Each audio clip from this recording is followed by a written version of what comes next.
Welcome everybody to a special Wednesday night Rosh Chodesh edition of our Shiur. We have a couple of interesting things to say today. A couple of these things are a bit deep, but Lichvod Rosh Chodesh we have to go a bit deep in Torah Ha'ari and Pnimiyut Torah. I'm going to try to say the best way possible. But before we start, I was back and forth. Should I make it tonight? Should I not make it tonight? And Yeshiva week for me basically means Abba sitting the whole week. That's for me Yeshiva week. And today I had all the kids home. I was gamur. I was finished. Finish it. But then this morning I was in the Shacharit and somebody said, are we going to have Aravit tonight? Like it was a Mabakach, you know? And I said, how could I say no to somebody's Aravit? Chayavim. I said, HaKadosh Baruch Hu, if I get sponsors tonight, we'll do it. But usually when sponsors come, they come 200, 101 shot, or sometimes the whole thing. Today was $50, $30, $10. I'm like, hi, this is sushi night. We're going to have sushi night tonight. Pizza night. Yeah, pizza. And then one guy said $100. I said, make it 160. He said, Rabbi, I can't. I said, you're going to do 160. Kiminyan tzelem. Tzelem Elokim bara et ha'adam. And he said, okay. So our shiur, we have a couple of sponsors tonight. But first of all, our shiur is the Nishmat Yuba Bat Sarah. Ruach Hashem Tinichad Began Eden. Amen. And also to our other sponsors, mostly anonymous. Right? We have 2-3 other sponsors. May Hashem bless them. B'zivugim agunim. Amen. Parnasa tova. Yishod gedolot. This Shabbat is Rashi Tevot. Sheyeh besorot tovot. It should be good besorot. It should be ta'am Yisrael. I heard tomorrow is being released another couple of hostages from the Chevy. And just one small point, I have to say this. You guys know of this rabbi in Israel. He's also a very big lecturer of Snir Guetta. Yes, you guys the know soccer him, right? player. He's a where was he? Was in Hapoel? Where was he? Maccabi Netanya he was. I heard he was a very good player. Yeah. And he was saying a story, you know, the 4 female hostages, the ones that came out on last Shabbos. So there was actually 5 of them together. The 5th one was a girl named Agam Berger. She's coming out tomorrow morning, apparently, allegedly. Chodocha. This Agam Berger, she's 19 years old. She was one of the female soldiers, Tatzpitaniot. She was in Kfar Aza over there near Oz, in the base. And there was the famous video. I'm sure you guys saw it, how they were taking them in. They were all bloodied and everything. So she was the 5th one. They didn't let her out last one. And the last, they're letting her out today. And so this Rav Snir Guetta is saying, I don't know what his sources to this story is, but I heard it. I let my wife hear it. I was tearing up when I heard it. One of her friends that were let out on Shabbos, she called this Agam Berger's parents during the week, past week, and she said, you don't know what kind of daughter you have. They've been in Chevy for how many days? 477, 78. She said every day this girl has been davening tefillot. She hasn't missed one tefillah. I don't know where he's getting his information. He's saying this is what happened. Every single second he's saying Psukei Torah. And she also keeps Shabbat in the Chevy, in the hostage. Keeps Shabbat. And when they tell her, because they make them cook, because they're in Palestinians' homes in Gaza. They're in the actual houses. In the civilian homes. Yeah. And he said over there that when they have to cook for the family they're staying at. And if you don't cook for them, you don't eat. When they tell her to cook, on Shabbat she says, I don't cook, I keep Shabbat. And that's who your daughter is, she said. In the Chevy, she keeps Shabbat. And what's interesting, she was supposed to get released on Shabbat. Since she keeps Shabbat, maybe from Shamayim, they're letting her out. Shouldn't be a Chilul Shabbat on her calendar, on her behalf, and she's being let out on Rosh Chodesh. So I don't know, I make that connection. It's not Rav Snir Guetta didn't say it. He was making the point that if a girl as a hostage in the Chevy could keep Shabbat, what excuse do people have that they're sitting in air-conditioned, heated homes? Now, he's not doing a kaf chovah, Chas v'shalom. He's just saying, he's making a point. If a woman as a hostage could keep Shabbat, a 19-year-old girl, you know, who knows what they did over there? They say many of the stories they're not allowed to say over there what happened to them. Yeah. And if she could do it, then anybody can. But look how the Nitzotz HaKadoshah, the holy spark, it gets awakened in these places, and look what comes out of a Yid. You know, when they say an olive, In Israel, there's a lot of olive trees. One of the Shivat HaMinim, it's very hard. The olive, the fruit itself, it's a very hard fruit. To get the oil out of it, you don't squeeze, you gotta crush it. Katit lama, or katit. You know what katit is? You gotta smash it until the first drop comes out.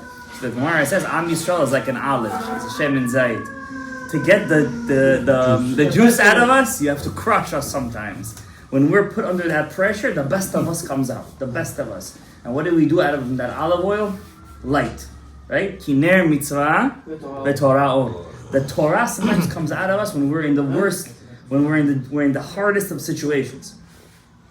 So I just had to say that because I think it's a big Kiddush Hashem. And I'm very proud of Am Yisrael. I mean, even though what the Goyim are getting in return is something horrible, these are the words that people are serving. Other 30 life sentences are coming out.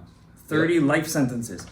But still, you can't help but look at the Yidden that are coming out and say, Baruch Hashem. You just can't.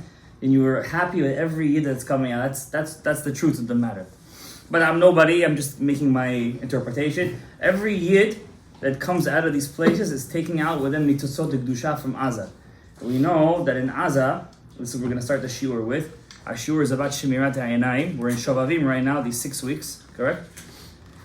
And during the 6 weeks, many different communities, they make what they call Tikkun Shavavim, correct? Now, on our shul, we already did one 2 weeks ago, correct? In Parashat Shemot. We had a fast over here, we did Tifat Anenu of Darashash, and so on and so forth. We had a lot of people over here. We're going to do one this Friday too. This Friday, B'ezrat Hashem, Ta'anit, to take upon yourself tomorrow night, and Mincha time in the afternoon. And Friday, we all come over here, and Mincha time, early Mincha, we get out here at Ta'anit. And I just want to let you guys know, I'm talking about maybe 5 years ago, there was only one shul in all of Queens that used to do Tikkun Shavavim. I said this 2 weeks ago. Today, I could count at least 5 that are doing it. At least 5. Ta'anit, I'm telling you, with Anenu, with the Rashash. And Tzedakot, and Pidyonot, and Brooklyn, Vapshe, they have over there many over there. In Williamsburg, they have many over there. And the Pnimiyut Torah is being spread more and more and more. And I explained to you guys and this Monday night in my shiur, the authenticity of the Torah, that there's no way to explain most of the Torah without the Pnimiyut. It's impossible. Many of the psukim don't make sense. The mitzvot seem like just chukim made out of thin air. I was lahavdil elef havdalot, elef billionay, trillionay, ad ein sof havdalot. I was watching because we were learning with my class about Islam. Yeah. Islam. They also do 7 hakafot. Yeah, once a year we have Sukkot. They also have a big bima in the middle of Mecca, right? It's called the Kaaba. Haram. Yeah. Haram. And they do 7 hakafot around this Kaaba. And I always thought, because I teach history, that the stone is inside that house. But it's not in the house. It's on the house. It's on the house. It's like it's like a small little house, right? They make 7 hakafot. Basically, how does the hakafot work over there? It's very interesting. You have to be careful not to get sucked into these things. Because you make that hakafot, and every hakafah you make, you get closer to it. So it's like a spiral. It's a spiral, and then when you get to the 7th hakafah, if you make it, there's a stampede, sometimes people die over there. It's a lot of crazy stuff. Yeah. And they get to the middle of the Kaaba, and there's on the side of the house a black stone embedded in the actual structure. A black stone. It looks like an onyx stone, to be honest with you. It's very black. It's maybe this big. Maybe this big, like this. It looks like, you see those man rings with the, like this, you have a black stone stuck in it, like exactly like that, but it's big, and they touch it, and they say they feel something when they touch it, like they're getting a piece of Allah, the word of God, or whatever the case is, and they believe that this stone was found by Yishmael and Abraham Avinu, and I'm serious to, my kids would say, the kids of my house would say dead. My descendants. They say that Yishmael and Abraham Avinu made the Hajj to Mecca, and they made this house. This house is the first Bet Hamikdash. And they basically go around this stone and they touch the stone. They bow, they kiss it. Maybe billions of people have kissed this thing from the start of mankind. And they believe this stone came from Shamayim, that God sent this stone, Allah sent this stone. What's the purpose? And the purpose of this stone is to show where did the prayers go up. there is a darker secret to this stone and the house in general. Now, I don't want to get into that. What was this place originally? That they don't say in the documentaries. I'm not getting into it right now. There's many people who hear the shiurim, and unfortunately, they're not all Jewish people. Arayot. Yeah, Arayot and Wow. Avodah Zarah. I don't want to get into it. So, the Gemara in Masechet Avodah talks about a certain Avodah Zarah that deals with stones, throwing stones, going around stones. I don't want to get into it, but whatever the case is, that's their hakafot. We, Klal Yisrael, we also have hakafot. Well, we are the original ones with the hakafot. Where do we find in the Torah the first time somebody did hakafot? Yeshua. Oh. I can't even. Where? Wedding. Huh? When Abraham went around. No, where in the Torah? I want to know black and white in the Torah. Yeshua. We've not. Don't give me Midrashim right now. Bereshit. No, he's right. Yeshua in Yericho. In Yericho. It was the first time we see black and white. Hashem tells Yeshua, take the shofarot, make every day one hakafah, and on Shabbos, they made 7 hakafot, they blew the shofar, they all started to yell, and the walls sunk, they didn't break. They sunk to the ground. Okay? It was, so you asked me a good question. I don't really want to take questions in the shiur, but just to answer your question, because it's a good question, when a Navi tells you to go over the Torah for the moment, because it's Hashem's commandment, we listen to it. Okay? It's the same thing with Eliyahu Navi. He made a Mizbeach in Hara Carmel when there was obviously a Beis HaMikdash. He was allowed to do it. It was called Hora'at Sha'ah. It was the moment, and you're allowed to listen. Yeah, in that moment, you're allowed to listen to him, even if it's to go over the Torah. How far does that go? To what extent? From the black and white of the Torah, Parashat Shoftim, I believe, in Sefer Dvarim for sure, I think Parashat Shoftim, until he tells you, Chas v'Shalom, to do Avodah Zarah. Even if he proved himself a Navi, but his Hora'at Sha'ah is right now, we all got to do Avodah Zarah, Navi Sheker. That's already the dark side for sure. And there's halachic discourse until where do we believe the Navi. So in Judaism, it's not like everybody could just wake up one day and be like, I have the word of God. I had a dream. I heard his things are being released soon. What happened over there? Some dark stuff, huh? If they prove themselves, then they can be Bukhari and Babushkas have dreams every other night. My grandfather came to my dream. My grandmother came to my dream. They all know Yeah. When they want you to name the kid after their parents, suddenly they call you the day before. Man Chodida. I saw a dream. I saw your bubble. I saw your BB. So what do you tell them? Take Shem and Zayit, light a candle, and say for them Hashkalah. That's what you should say. These things cause big problems in people's lives. Right? All jokes aside, this naming and sandak issues, we spoke about it before, causes major issues to people. Very big issues. And you think it's only by Sfaradim. It's not true. It's by everybody. They all have this. Okay, whatever the case is. So, back to what we were saying. So in Aza, we have a story of a guy that was, from the Torah's perspective, from what the Torah says, was superhumanly strong. Something that's not, in the Midrashim we hear how the Shvatim were these strong people, like with one roar they broke teeth in the house of Yosef. All these Ma'am Lo'ez brings down Midrashim and all this stuff. We hear about this stuff. But do we have any concrete evidence from the Talmud? Because the Talmud brings down Midrashim, they're called Agadot. And those Agadot we take as face value. Stechem, it says we have to believe those Agadot, that they're mamish, they're literal, they're real. And the Gemara Masechet Sotah says there were 3 men that were actually superhumanly, naturally, you could call it a mutation, call it whatever you want. They were just abnormally mutated. Okay? No, 3 men. One is Shimshon. Second was? Huh? No, Shaul HaMelech. Right? Shaul. And who's the third one? Huh? No, I'm bringing you with the Gemara Masechet Sotah says. We have Shaul. You guys are not gonna. If you guys get the third one, I think I'm gonna have to stop. Then I will really start to prepare for my shiur. I think I know. David Amelech's brother, the older brother. His older was Eliav. No, it was not. What was strong about him? He got pretty angry in the Torah. What, he has superhuman strength and getting angry? What was his superhuman strength? Huh? I didn't say strong. There was something superhuman. Okay, let's say for example, Shimshon. Abnormal. Something abnormal, right? Huh? No. Some say also Tzidkiyahu. But the first 3 the Gemara has is something physical. So Shaul, for example, they said he had a very long, beautiful, prominent neck.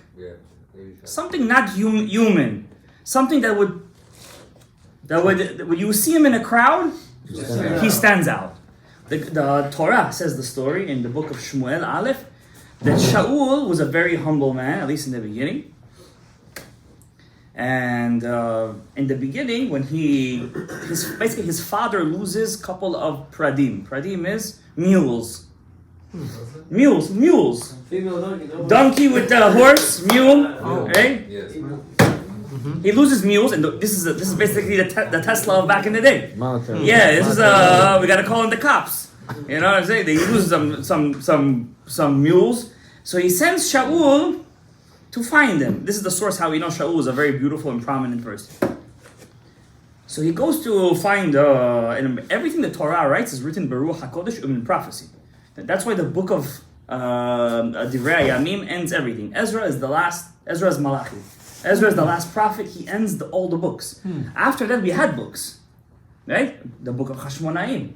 Not only wasn't it put in, it's called Sifrei Chitzonim. We don't even read the book. Most people don't even read the book of. Nobody knows the story of Hanukkah.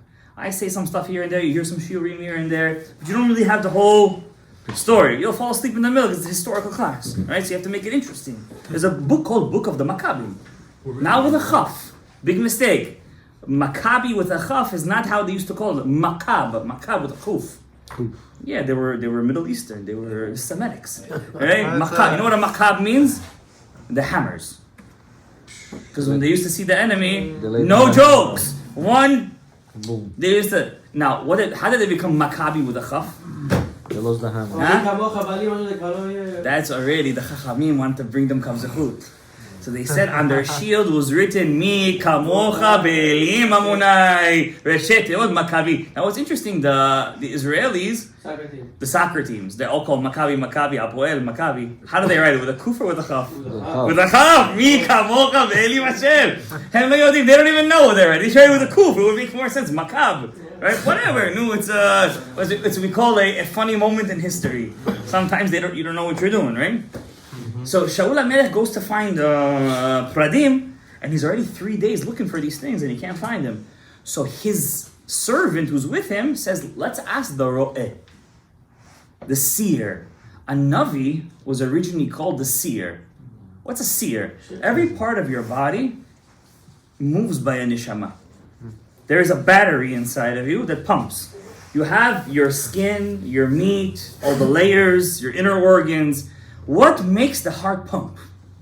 Inside the heart is what we call, the Balatanya calls it, from the Ariya Kadosh, Yetzer HaTov, Yetzer Hara. Yetzer HaTov, Yetzer Hara is not like how the Krit Mach say. There's an angel dressed in red with a pitchfork on your right side, and then there's a guy with a halo on your left side, and they're both telling you what to do. Rabbeinu Haris has a big chidush in Shar Drushei Hatzelem and Etz HaChaim. He writes, Drushei Hatzelem, Yetzer HaTov, Yetzer Hara is you yourself. Yeah. It's you. It's not like you have voices in you. It's you. It's you that's telling you to do this, not to do this. It's you that's telling you to do this avera, to do this mitzvah. You're the Yetzer HaTov, and you're the Yetzer Hara.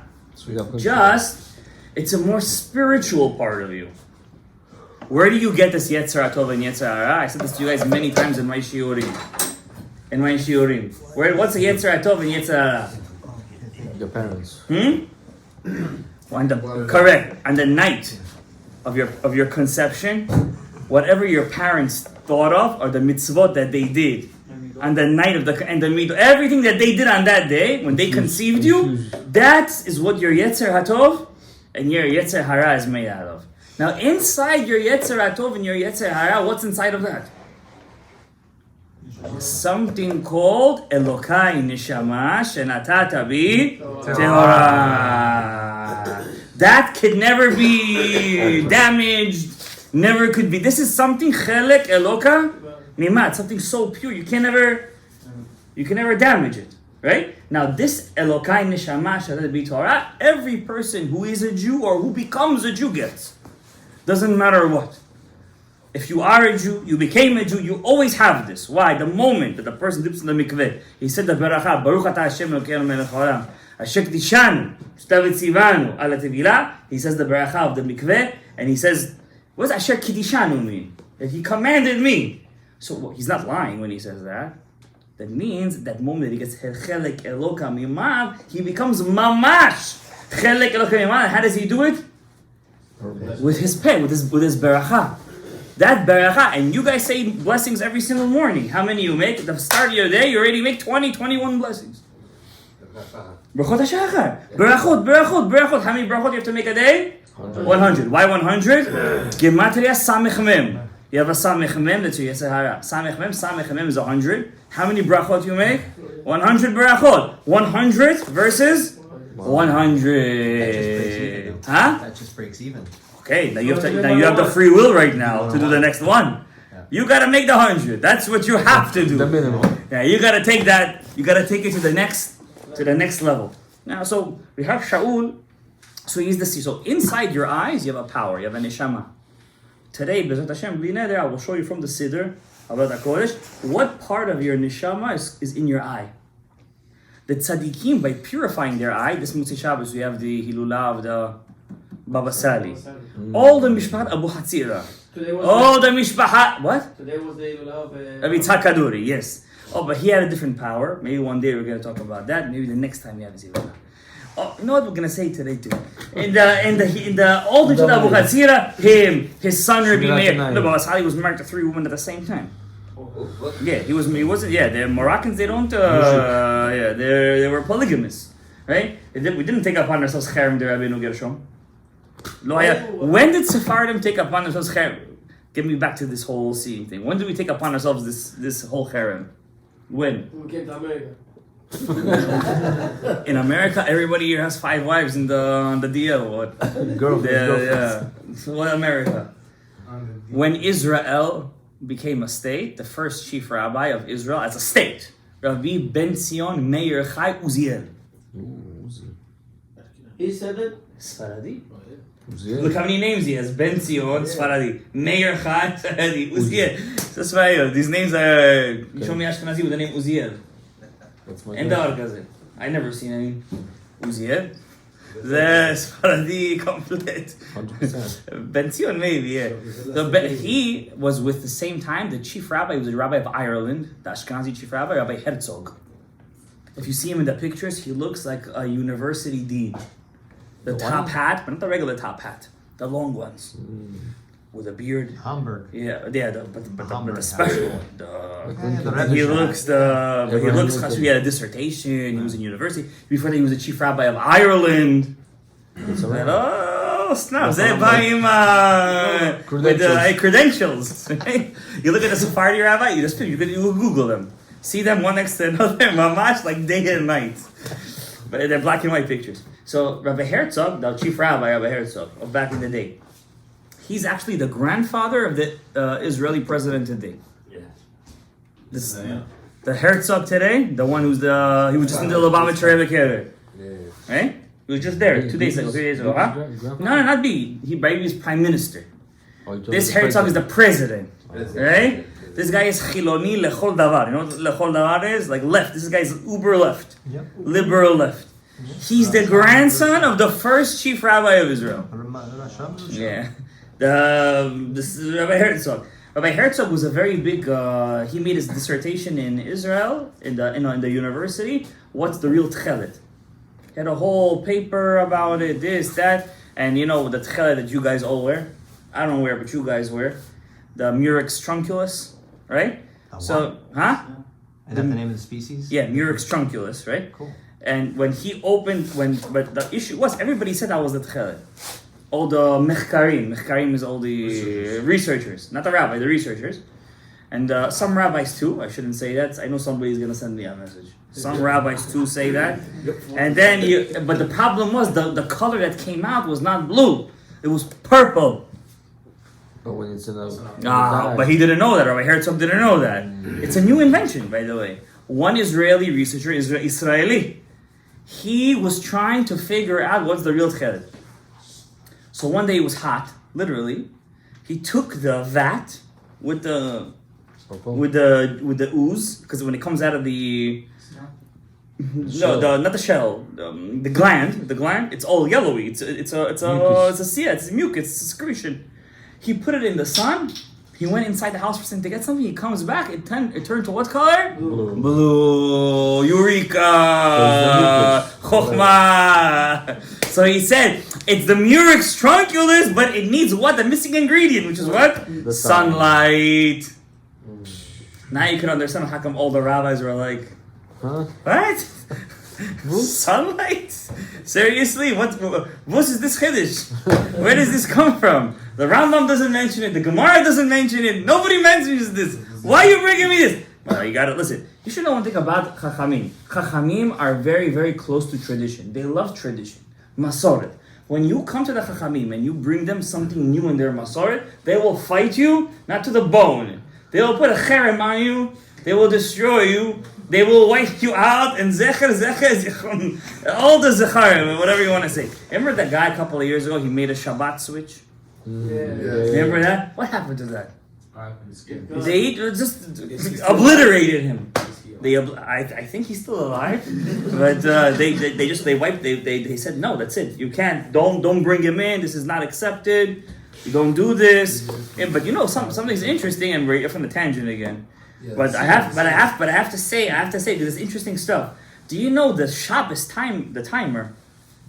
It had such backlash when it first came out. Rav Moshe Feinstein, the Mekel Rav Moshe Feinstein used to say, a machmir to be Mekel for people. That was his. What?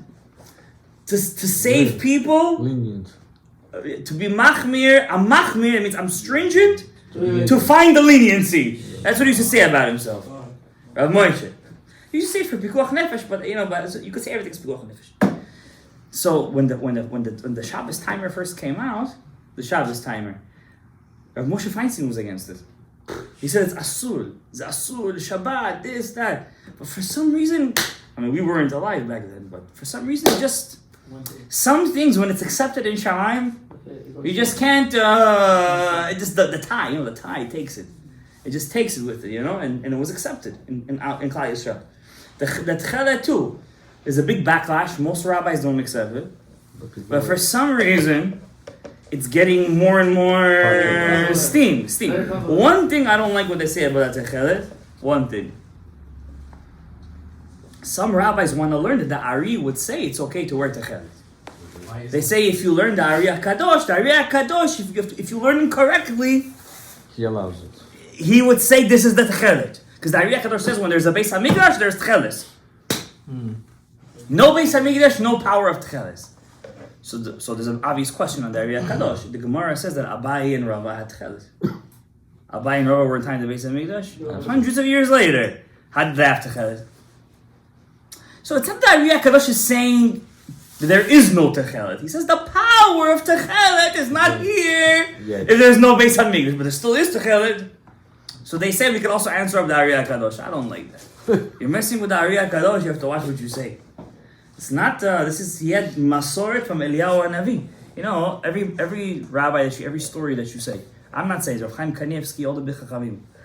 Any story that you hear about Eliyahu HaNavi, it's like they see Eliyahu HaNavi, and the people around them don't see Eliyahu HaNavi.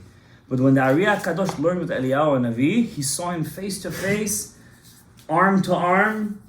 He saw him as a human being.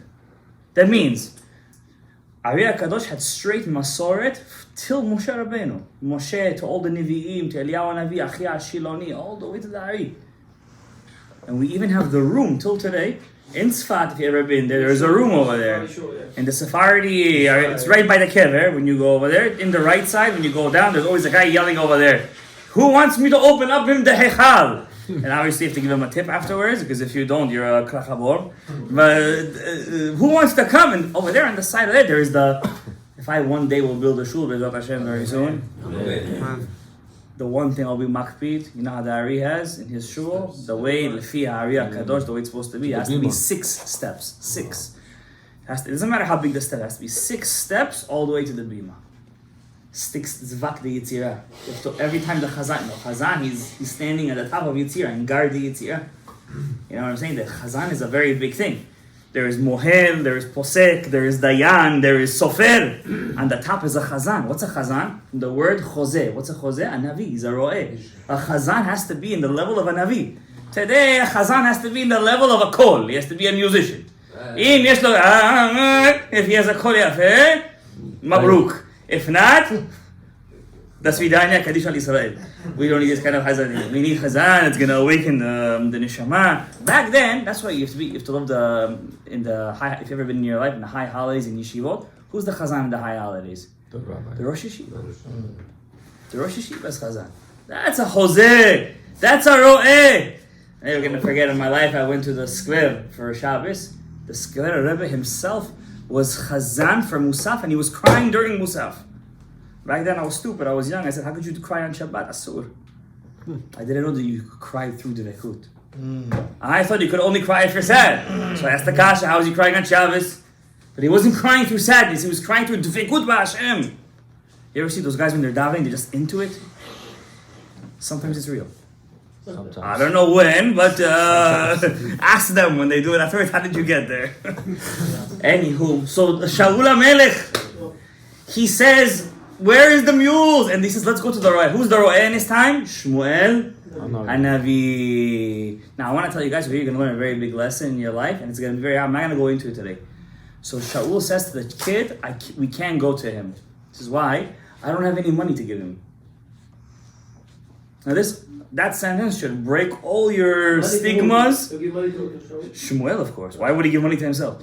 He break all the stigmas and the dogmas that we have regarding what you do when you go to a Rebbe. That means, when you go to a Rebbe, Shaul said, how can I go to the Rebbe and ask him for something if I didn't give him something? This is a very big lesson in Torah Tasod. It's called Im En Man. If there's no Aliyas Man. En Mad. There's no Mayin Dechori. You can't go and ask for free. You can't just go and say, I demand you tell me where the mules are. You have to first, how you say... Yeah, how you say it? Paglazit. Padglazit. Sweet, you gotta be matek. You have to first prepare the makom. You see? Because we're in a stigma today. Any Rav who asks for $1, he's a fake. Right? And maybe there are. There are charlatans out there. I'm not saying there's for sure charlatans. Right? When you go to the Kol of a Rebbe, there's a big sign when you come in. It says, we do not solicit. You understand? But real Hasidim know, and real people know, when you go, you have to bring a pidyon. Yeah. And this is not something from our own mind. This is written in the Navi. It's like Avinu said, bring in food for me. I bless you. You're going all home. You're going before the Torah. Then you're going to say, it's before the Torah. You know? I'm bringing you after the Torah. I'm bringing you Shmuel Navi. Moshe v'Aaron b'choanav, u'Shmuel b'korei shemo. Shmuel Navi is in the level of Moshe ve'Aaron. And what level? Oh, he didn't bring down the Torah. V'Nevi'ut. And prophecy in his level, in their level. And not even. It's a study within itself. So he goes to Shmuel, and God said to Shmuel, the Mashiach is coming. Does that have to do with the mules? Huh? The mules were an excuse for Shaul to go find Shmuel. That means Shmuel is the Gedol Ador. He's the Rav of the generation. Shaul never met Shmuel yet. How? He's the Gedol Ador. From here, the Mefarshim learn Shaul in Torah didn't need Shmuel. He was as high in Torah as Shmuel. Before he crowned him. But why didn't he never meet him before? Because he didn't need to learn from him. Go crown. Wait, you crown people every single day. Was it smicha for you? Every day you just learn one siman in Shulchan Aruch, somech smicha. You learn one day, smicha. This rabbi smicha. You go to the class, everybody finish the daf, smicha. Today you have smicha online. I say smicha zoshet tevot samech mem. That's what I say. Everybody today smicha, smicha, smicha. Like it's a certificates of a real smicha. Do you know Rav Chaim Kanevsky never got smicha? Why do you call him Rav? Huh? Because a Rav doesn't mean something in nismach. That's not what he never got smicha. He never got official smicha. What is smicha for? Huh? Smicha today is like a recognition that you know something. People always need to see credentials. You know what I mean? It calms them down. You knew a rabbi, you're not coming out of some people are just so great, you don't... I remember when I first time I met Rav Chaim Gadaev. I met him one time in my life. Me, Michael Aminov, You guys all know him, most of the guys. Me, Michael Aminov. He's everywhere. The Michael Aminov of our shul. There's different. Aminov is a big family. And the rabbi was there, and his son. We were shaking before he got inside the room. Then I understood the words of the Zohar when the Rabbi Shimon Bar Yochai got the Idra Rabbah. He says, "Va'al kuvan da ledan akshan." Our legs Buckle. we're buckling like this. We were shaking. I never saw the rabbi shake in front of anybody before in my life. But he doesn't shake in front of anybody. He makes people shake in front of him. He made his head. But I'm telling you, it was you felt the fear. You felt it. Because you don't need to meet. The truth is, your yeda answers for yourself. And he went, Shaul went to Shmuel, but before he went to Shmuel, he got into the city. Now, there was no signs like today, GPS. Even with GPS today, people get lost. Today, we brought the food. I'm sending the guy the GPS. I can't find. He's on 77th Avenue, we're on 78th. Go one block up, I'm telling the guy. Right, left. Yeah. Even with GPS, sometimes it doesn't work. So what does he do? It was towards the afternoon. And the girls were coming out to draw the water from the well. I kid you not, this is written in the Navi. And the Navi goes 4 psukim. The conversation between Shaul and the girls. And he tells them, where is the seer? They're like, oh, the seer is here today. He came from there and he's coming here and he's going there and he's doing this and he's doing that. And Rashi asks, why are they talking with him so much? And why are they stretching the conversation? Rashi's over there because Shaul was so yefet Torah. They wanted to continue speaking to him to gaze on his yefet Torah.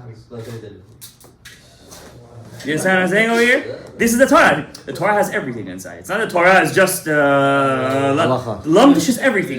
Lamdish is everything. We see from here that Shaul was a yefet Torah. He was prominent, and the prominent was his garon. And later on, when Shmuel is molech oto, it says, Shaul gavoa mikol ha'am. He's gavoa. He's taller than the whole nation. Taller in what?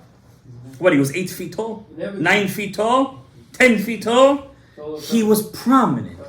He stood out in a crowd. You understand? The fact that you have this gift in your chitzoniyut means bepnimius, you have that ability to do that too. That's why I'll give you an example. You're throwing me somewhere else right now. I want to bring you something to the Gemara. One time there was a rabbi, he couldn't grow facial hair. There's men that they don't have enough hormones to grow facial hair.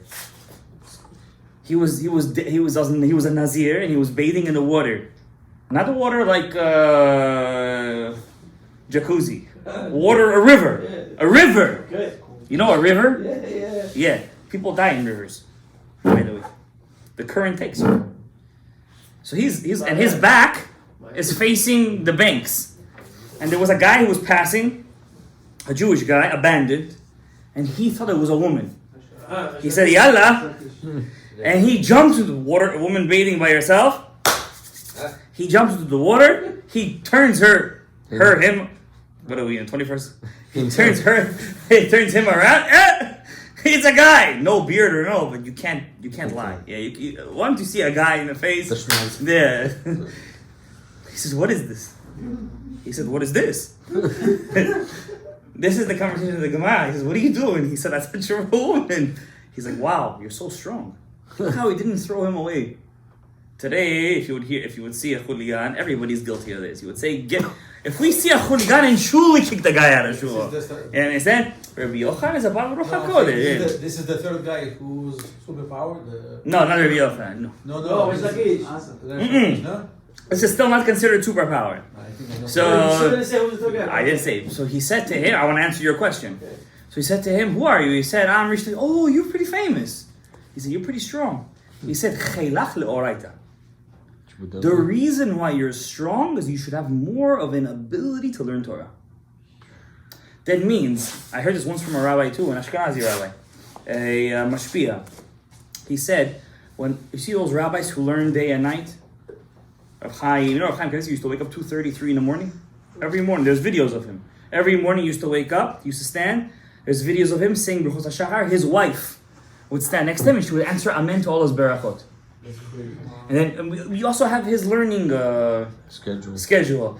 45 minutes in the morning, he would learn, I think, Pri-Etz HaChaim. And then another 30 minutes he would learn, maybe his daf. No, I think his daf he would learn in the morning after chakras. But it has his whole, he would learn the whole Torah the whole year. Every single year we'd make it when he would make his siyum right before Pesach. Right before Pesach. He passed away a month before Pesach. 1 month he passed away Shushan Purim. I think it was like a leap year. It was a leap year, right? That year was a leap year, and he finished the Torah. You are correct. I stand corrected. You're right, because I also remember hearing something like that. You mentioned I was going to mention it. So, what was I saying? So he said, "Chelach le'oraita." Your power is for Torah. So all those rabbis who learn Torah, do you know how much physical power you need to wake up, to only live off of 3-4 hours of sleep? We stay over here twice a year. We do over here Tikkun Karet and Leil Shavuot and Leil Hoshana Rabbah, and we go home, we sleep for the rest of the day. And not only we come to shul for Mincha Mariv, half dead. Because and ask anybody, I learned in college. It has nothing to do with being smart, by the way. It has nothing to do with the sponge in your brain. It has to do with physical capability. Some people can't learn more than an hour straight. They can't. They can't sit in a chair. They get antsy already. You know? Some people, they could go 3 hours. They just sit in their chair and it's a superhuman power, by the way. It's not everybody could do it. It has nothing to do with how smart you are. Nothing to do whatsoever. It has to do with koach gufi. Yeah. Has to do with focus. Has to do with... No, it's that already comes later. But some people go in, they're into it already. They have capability. I remember when I was in Kollel, by the way, truth. You couldn't sit still. I couldn't sit still for more than 2 seders. And I had to have a big break between each seder. I couldn't do it. And I probably had 3 coffee breaks in every single seder. I'm saying the truth. This happens to be, I was blessed with a certain memory that I was able to pass my Rabbanut test. That's something, nothing to do with my koach. I had a charuta. Gift. That was not as gifted, but that guy sat in his chair from the beginning of Seder till 5 o'clock. That means 10 o'clock to 5 o'clock. Right? That's what he used to do. Where did the koach come from? Chelach. Alright, and what did Rish Lakish become at the end? No. They used to say when you used to see him learn Torah, it's like he took 2 mountains and broke them in his hands. He crushed them in his 2 hands like this. He crushed them like this. Like this was Chelach le'oraita. And there's more stories in the Gemara. So when you see a person, by the way, he has the koach, he has koach, it's all for the sake of using it for HaKadosh Baruch. Shaul HaMelech too, what was that prominence for? He's going to be king of Yisrael. You think a king could be some schlapper? Mazeh. It's a lo pashut. David, what about David HaMelech? He was Yefeh To'ar, Admoni, Yefeh Enayim means? Yefeh Be'enayim. How old was David when he was first crowned by Shmuel? He was a young kid. No, He was a young boy. He was not there. 30, he started his melucha. He ruled for 40 years. Yes. He passed away 70. Yeah. That means his rulership in Hebron started when he was 30. But before that, he was mashuch already. Right. He wasn't mashuch and then right away became king. It took time, a couple of years it took. He was a young lad. You understand? So that means, when was he mashuch? When he was anointed, he was Admoni Yefet Torah. But if you would see him 10-15 years later, he was, exactly. By the way, Rabbi Yehuda says what he looked like. Not Admoni and that. He looked like a Rebbe. Yeah, like a... Curly hair, no. Admoni means what? Admoni means rudish. Like Rudish. Admoni, we like to say, means gingy. Admoni doesn't necessarily mean gingy. Admoni could mean Admoni in the face. Because, for example, I'll give you a proof. Excuse me, from Esav. Esav wasn't red. Esav was rudish. You know what rudish means? His flesh. Ready. Yeah, ready. How do we know? It's a midrash before. He didn't have a bris milah. Yeah. Why didn't he have a bris milah? Because he had red hair. He didn't have a bris milah. He didn't have a bris milah because he was sick. I just broke a huge stigma by a huge thing by you guys. You guys were thinking he was some kind of Irish with a bow.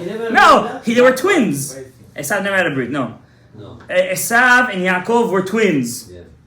Yaakov also had a brit. Yeah. Yaakov was born with a brit. Yeah. But they had a fadam to him. Right? Esav never had any brit. But he's still considered Israel, by the way. Yeah. Why? His mother is Jewish. His mother is Kiddusha. His father is Kadosh. So he's considered. So the Gemara asks the question: he's Israel Mumar, or it's a whole thing. It's a short sugya, but one day, lineder. So we have Shaul. Shaul was Chazal. Second we said was Shimshon. We all know Shimshon. Shimshon, if you would see him, says the Midrash, he didn't look like some kind of a. He looked like a nachash. You know what a nachash is? A serpent. A guy who's somebody who was First of all, he was lame on one leg. Yeah, he was lame on one leg. He was deformed. His body was naturally deformed. Yeah, that I think would look nice. This is the Midrash says. I mean, who am I? I'm just saying the Midrash. His superhuman strength was paranormal. It was something not that you would see him, you wouldn't think he's like that. How do we know? The Plishtim come to fight him. They didn't think he was some Gibor. Suddenly they see with one. Now what happens is when Hashem makes a miracle, He doesn't do it consistently. Miracle means once in a blue. He had this koach all the time. That was the special thing about Shimshon. But it was connected to him only because of the. Now who could tell? Now you're right. Also, I have to apply. Tzidkiyahu is the fourth one with the eyes, right? But who's right? Like Cyclops? Who? You're saying his name incorrectly. I can't give you points for that. Partial credit. Not Aza, but No? Bar Kochva? Supernatural, no? Don't mention his name, please. Rav Shalom doesn't like it. Raziel. Asa HaMelech. What was his? Remember his name. We spoke about it many times over here. There was a king of Judah. During his time, a lot of the 10 tribes actually emigrated to Judah. That means inside the Jewish people today, it's not just Yehuda and Binyamin like people think. There is Shimon in us, Ephraim, a lot of Shevet Ephraim inside of us. The Gemara says that from Shevet Ephraim was a big emigration during Asa's time. A big emigration. Because remember, you have Binyamin here, Judah is here, they share a similar border, a same border, and where? What's the city? What's the city where they share the border? The Beit HaMikdash itself. Right? Where? And in splitting right on the Mizbeach. Right on the Mizbeach, that's their border. Between the wolf and the lion. Yeah. Binyamin had the Mizbeach. Besod Yaakov Avinu's blessing to Binyamin. Binyamin Ze'ev Yitrof. What's Binyamin is a wolf that prays. What does he pray? The Mizbeach was on his territory, so it prayed all the korbanot. And who was Yehuda? Yehuda had the ulam. The ulam. The ulam is the hall. Courtyard. Yeah, the courtyard. The ulam and the Kodesh HaKodashim was in Binyamin's territory. So it means they were splitting Harabait between them. Now, right next to Binyamin and Yehuda is who? Shevet Ephraim. Ephraim. Yosef. Okay? When Asa was king, there was a big miracle.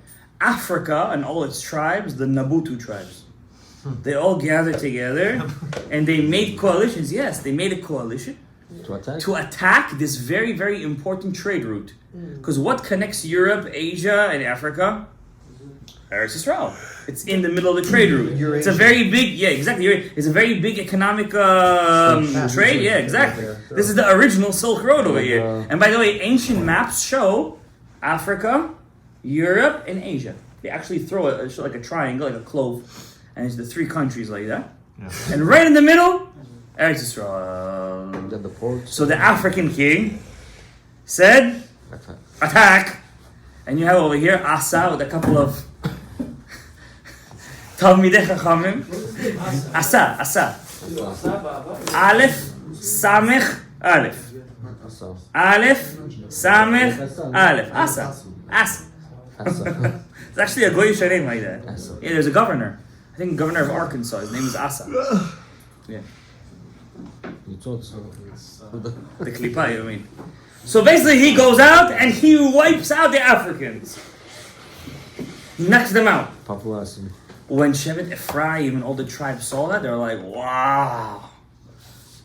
We have to... Merge. This is the Mashiach.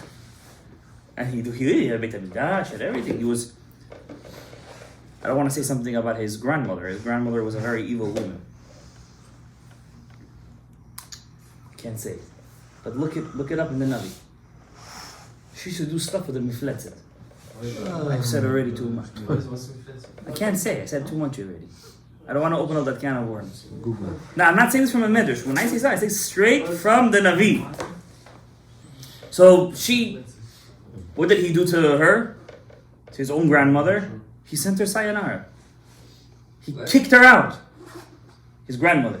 She was doing a lot of shtuyot. I don't want to say what she was doing. Not a regular stuff. Stuff that even the Americans haven't got there yet. But the ancient Canaanites, they were very good at these things. They came up with all these things. Ervat haaretz.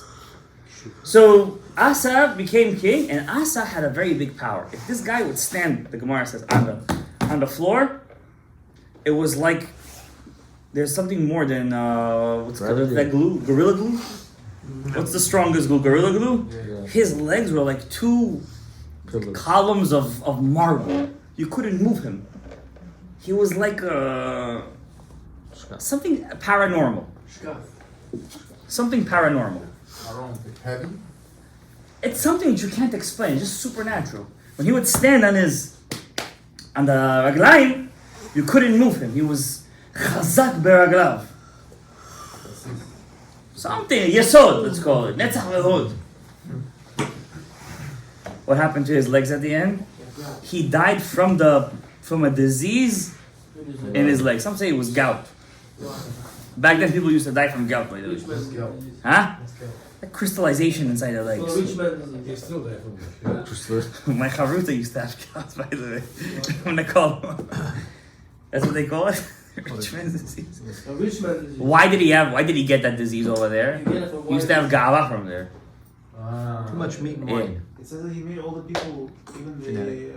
He wouldn't. I mean, like. Yeah. On the wall, He would disrespect the chachamim. because they were.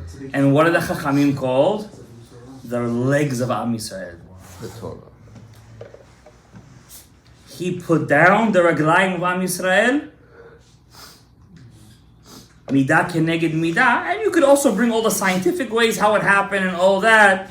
But the shorish of the davar, the shorish, the Gemara says he was mizalzel betalmidei chachamim. How was he mizalzel? When he got sick, he didn't ask the rabbis for help. Wow. Back then, you wouldn't go to a doctor. You would go to a chacham. What happened? People stopped trusting into Nevi'im. You know, prophecy didn't just stop like that. People stopped believing. With the advance of the Greek astronomy and science, people just stopped believing in. They became the new, you know. So Hashem said, "You don't want it. We don't need it." So what does HaKadosh Baruch Hu have to do? He has to put inside all the science and everything, all the filth. So you have to say now everything is misinformation. What's AI, by the way? What is it? Everything you can make up. I could put your face on somebody else's body saying something in somebody else's voice. Now you know the Chinese came out with the AI. What's it called? DeepSeek? They say this AI is so dangerous. It's so the next level. There's no filters on it. You could do whatever you want on this thing. Because Hashem has to show that you guys think this is the advance of civilization. In this is all the klipa and all the tum'ah. Now the fourth person with supernatural powers was Tzidkiyahu HaMelech. He had eyes that could see like a hawk to the ends. He could see miles upon miles. How did he die at the end? They blinded him. Yeah. First they killed 10 of his sons in front of his eyes, Nebuchadnezzar. And then they blinded him and he died in jail he was a tzaddik. His name was Tzidkiyahu. Right, what was his original name? Who called him Tzidkiyahu? Nebuchadnezzar. What was his original name? Shalom. What? Shalom. Shalom? Shalom. Oh, okay. That was his original name. Who called him Tzidkiyahu? Nebuchadnezzar, because they made a peace between each other. Then he broke the peace. He made a Taras Nadarim on him, whatever the case. He said to him, I'm going to kill you the way what you have Gava in. You say you have special eyes that you could see. I'm going to make it like you never saw. How did he get caught? He was traveling in the tunnels. He was blindsided. Got caught. That's it. He was, huh? That's a difference of opinion. But we're seeing the pshat of the Navi. The pshat of the Navi. Yirmiyahu said that you're going to die. You're going to see your kids killed in front of you. That's the pshat of the Navi. Now, what's interesting, the destruction of the first Beis HaMikdash what happened by the last king was a person who had a koach ha-ri'iyah. Now, I want to teach you guys something from the Ari English. We have how many senses? 5 senses, right? You have see, ri'iyah. What's next? Shmiya. Shmiya. Then you have, we're going up to down.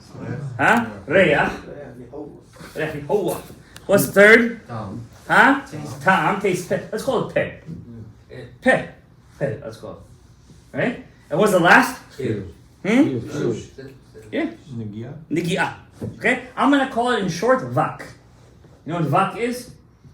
Vav k'tzavot. Chesed, Gevurah, Tiferet, Netzach, Hod, Yisod. Your body. The power of your body. Right? The peripheral system. What's the, right? why is that? That's because the top, right? That's separate. Right? The bottom is its own. It's its own. So what's the section. Reshevot stand for? Vav k'tzavot. Head can also Vav. feel, no? K'tzavot. Vav k'tzavot. Kitzav, okay. Yeah. Kitzav. Head can also feel. Huh? Head can also That's feel. true, but when we say usually feel, we're talking with our. Yeah, with our pen. Okay, so I don't want to get into it right now. We don't want to be in politics. Says Rabbeinu Ari, these 4 are connected to their roots come from God's name. Their roots, that means whenever you feel or hear something, by the way, every sensation that you feel in your senses, in your head, right? Every sensation that you feel, it's all a spiritual sensation. Everything. Because could you imagine, you give music to a cow. Will he start dancing for you and doing stuff? Huh? Huh? I didn't say elephants. I specifically didn't say elephants. I said cows. All right? Right? Elephants have a very strong memory and they're able to do certain stuff. Certain stuff they're able to do. There's a reason why Okay? they're called There's a reason, yeah. You remember like an elephant, they say. I mean, they're also afraid of mice, which is something really Not only interesting. that, but they mourn the dead of their... They also mourn the dead. monkeys do. Yeah. They also mourn the dead. I said that I didn't say there aren't such animals with intelligence. There's a level of it. They say orcas, they have an intelligence of a teenager. Crazy. You And understand? they'll fight. Orcas, the killer whale. Yeah. The killer whale. And they... Guys, this is a zoology class. You know, let's go.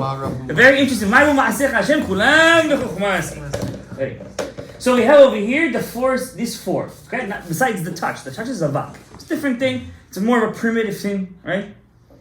So it says Rabbeinu Ari, the peh is keneged the last hay. The source of the peh, koach ha-peh, comes from the peh, the last hay of God's name.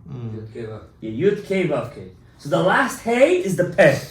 Malchut peh, says Eliyahu Hanavi. Malchut peh, Torah sheba'al peh. Our Torah, our oral Torah is also sourced in this. That's why you can't teach Torah, you can't learn Torah by heart. I don't mean by heart, I mean, you can't, you have to say the words. If you don't say the words, you aren't kind of mitzvah. The root of that is because the root of Torah sheba'al peh is from the peh, the ak, which is the last hay of God's name. Above that is the spiritual level, right? That's the level of Mashiach Tzidkenu. That's the level of the reach. The only sense that wasn't affected in the chet of Etz Hadat was the sense of the reach. Because when Mashiach comes, how you know he's Mashiach? How do they test Bar Kochba? They see if he could smell the Rasha or the Tzaddik, if he could smell him. That level is connected the Vav of God's name. The Vav. The big Tzaddikim, they could smell of a person as a Tzaddik. If he was Pogem Babrit. That's in the Vav. That's why the letter Vav is also the shape of the Brit. Correct? Because the Brit, and the Reach are connected. Alright? That's the Vav, the letter Vav. That's why also Reach is also when do we see the words Reach Nichuach in the Torah? By Noach.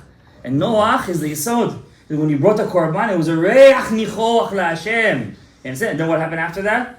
He got castrated. So in his own midah that he messed up, and he the level above that is already the level of Hey, Gar, Binah, the first Hey of God's name. That's why music The Greeks used to say music is the movement of the stars. Pythagoras used to believe in that. There's a whole science behind it.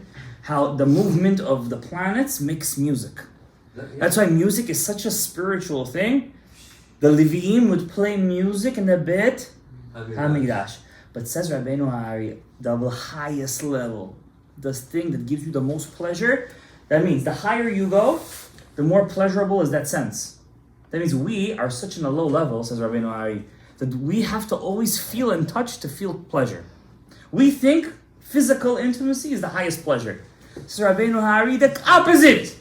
Above, the higher you go in the body, that's how more pleasurable is the koach. That means big tzaddikim, the Or HaChaim HaKadosh says, if you would know the ability of learning Torah, you would go after like you're going after a drug. That's what he's right. It's his words in Parashat Kitavo. And it's perush, because Torash Peh. Peh is above the vak. Above the Peh is the reach. You smell something good. You smell, it's reich nichoach shel Hashem. Hashem compares the korbanot to reach. Hashem smells the reach. Above that is shmiyah. Shmiyah is naaseh v'nishma. The shmiyah is koach Kabbalah Torah, is keter elyon. But there's a koach above all that, says Rabbeinu Hari. A koach that's so pleasurable, it's pleasurable. If you take all the pleasure in the world, in fact, if you don't have this, it's like you're a dead guy. Chas v'shalom. And that's the Re'iyah. That's what you see this in the Re'iyah is otiyot aryeh. Aryeh. And what was the fire from Shamayim? It was shaped like an aryeh. Why? The fire of Hashem, the koach, the esh shechora al gabei esh levana, was mikoach re'iyah Hashem. Vayar Hashem, vayera Hashem el Avraham. Vayar, always vayar. It says Hashem revealed himself. What's Yerushalayim called? Yiru, yirah. Not only, that's why they said, kol mi sheyirato yirah, re'iyah. Also, yirah, fear of Hashem, fear of heaven, is the same letters of re'iyah. Mish yirato, his yira is kodemet lechokhmato, is before his chokhmato. His chokhmato mitkayemet. But if your chokhmah is before your yira, and chokhmato mitkayemet, because the yira itself is the re'iyah of a person, is the enai. Now says Rabbeinu Hari something very interesting. He says the last hay of Hashem's name, the peh, depends on the purity of your yira, and your chokhmah. Besod Abba Yasad Berata. The father loves his daughter. The letter Yud in God's name is also called an Abba, like a father. When Hashem deals with us like a father. The last Hey is like a daughter, so it's like a family. God's name is like a family. That's why the first mitzvah in the Torah is to build a family. Priya v'Reviyah. The Yud is the father. The first Hey is the mother. The Vav is the son, and the last Hey is the daughter. The Hashem says the Yud in His name, the Yud, it builds the last hay. If you don't have the Re'iyah Kedosha, you don't have the power of Torah Sheba'al Peh. That's why a lot of people, they're not successful in their Torah Sheba'al Peh. They can't have connection with that. It's one of the reasons. Because their Yirah is Pagum. Their Re'iyah, their Ariyah, their Yirat Shamayim. And that's the secret that Moshe Rabbeinu said in the Torah. He said, what does he say in Parashat, I think Kitavo also. Kitavo, he says over there, Ma Hashem shoel mi'imach. What is God asking from you? Ki mirat Hashem elokecha. Just to fear Him. So the Gemara says what? Fear is such a small thing. To Moshe Rabbeinu it was. To Moshe Rabbeinu, Moshe expects us to get to that year. Now, so we see, when a person says, I have Yirat Shamayim, what's the secret of his Yirat Shamayim? If he's not pogem in his Re'iyah, then he's going to have automatically Yirat Shamayim.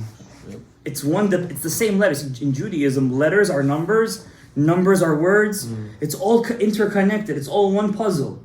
You could learn a person from his numbers. You could learn numbers to letters. That's what the Mekubalim look at. They look at the person's numbers. Look how letters connect to one another. When a person has Yirat Shamayim, you know that he has Shemirat Ha'enayim. Very difficult. Now, what is Shemirat Ha'enayim dependent on? I'm going to give you guys a secret today. Bizchut HaShovavim, and I want to remind you right before we end that this Friday is a Ta'id. I hope to see everybody over here for your sake and for my sake. 2 o'clock, B'ezrat Hashem. I'll let you guys know in the chat. What is Rabbeinu? What mitzvah do we do every single day? That it's mitaken pegam ha're'iyah, and I'm going to explain to you why. And I hope I'm going to end with a nice shot today.